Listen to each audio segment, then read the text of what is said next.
So this differential expression of genes is the primary way through which different cells produce different functions.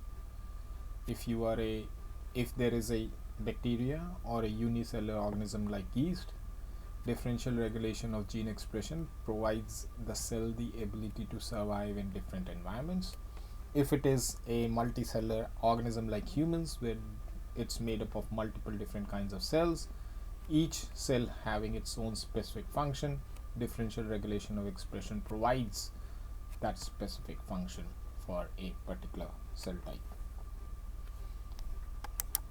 So how is transcription done? And this figure here sort of gives the basic structure of a gene, its regulatory elements, its way it's regulated, and how is the RNA transcript produced. So if you look at this, each gene has a particular sequence. In this case, this gene is on a strand of DNA bounded by these two vertical lines. That's the sequence of DNA made up of A, T, C, G, which codes for a particular protein which will do a specific function. Just before the start of the gene, which is called the start point, there's a sequence on the DNA which is called the promoter sequence. This is a specific sequence of DNA which is called the regulatory sequence, and based on the presence of a particular regulatory sequence, a gene can be either switched on or switched off, or even, as would be a case of a rheostat, it can be switched on and its expression level can be regulated more precisely to high level or low level. And then there is the end of the gene, which is called the termination point. After there's a terminator sequence.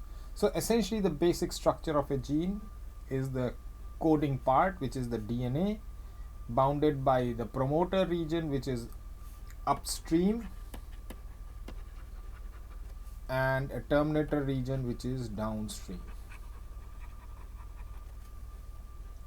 So when you have to create a transcript of this gene, you will produce the transcript which starts from the start point and ends at the end point. And this is exactly what a specific enzyme called RNA polymerase does. So as we saw, DNA polymerase makes DNA during DNA replication. RNA polymerase makes RNA. Okay, so in this case, what RNA polymerase does, it identifies which gene is to be switched on based on certain proteins that are present in the promoter region. Once those proteins are present in the promoter region, RNA polymerase comes and binds to the promoter region and starts unwinding the DNA itself. So there is no need for a helicase and a topoisomerase to do this process. One of the reasons why we don't need this is because RNA strands are shorter in length compared to DNA strands, which have to be replicated fully. RNA strands are shorter. So it unwinds the DNA, creates this single-stranded DNA here, and it can, unlike DNA polymerase, RNA polymerase can start the synthesis of an RNA transcript de novo. It doesn't have the 3' hydroxyl requirement which DNA polymerase had, and therefore we needed a primase enzyme to do that short primer to provide the 3' hydroxyl group for DNA polymerase. Here RNA polymerase can start de novo, and as the RNA polymerase moves from left to right, it will keep on unwinding the DNA, creating sort of a bubble, and that bubble moves along the length of the DNA of the gene, and an RNA transcript is produced from the other side. And once it reaches the termination site, it will stop the processing of RNA transcript, and then you will have a complete RNA transcript at the end.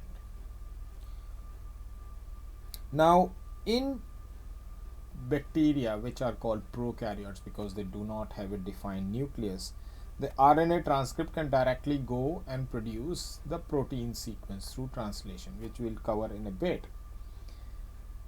But in a eukaryote, which is like a human cell, for example, RNA polymerase does its action in a nucleus, in the nucleus inside the cell, and the RNA transcript is produced inside the nucleus.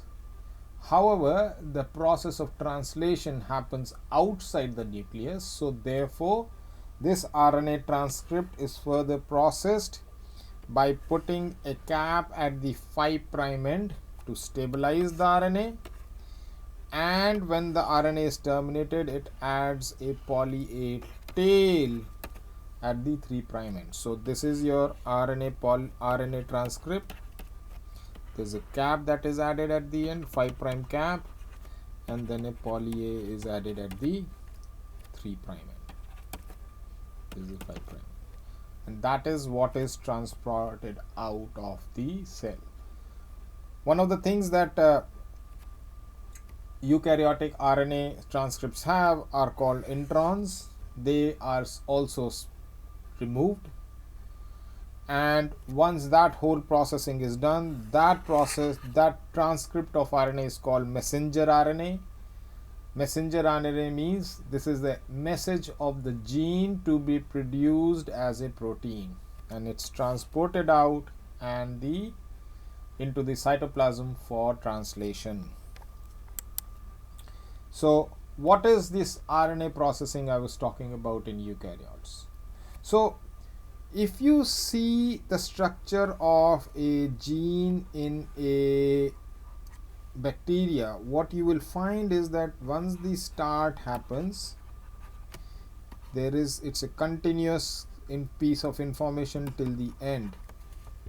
So this is in bacteria. In eukaryotes, which is like human cells, the start is there, the end is there, but in between the information is split into exons. So the information is in exon 1, exon 2 and exon 3. That these pieces of information are interspersed by pieces of non-informative sequences called introns. Now these introns are removed before the messenger RNA is produced. So once the RNA polymerase would actually produce the whole thing together, then splicing happens, in which the introns are removed. So this part is removed, this part is removed, and this part is removed, and ultimately you get a continuous messenger mRNA. Now what is the advantage of having this kind of a modular structure? One of the primary advantages is that if I have if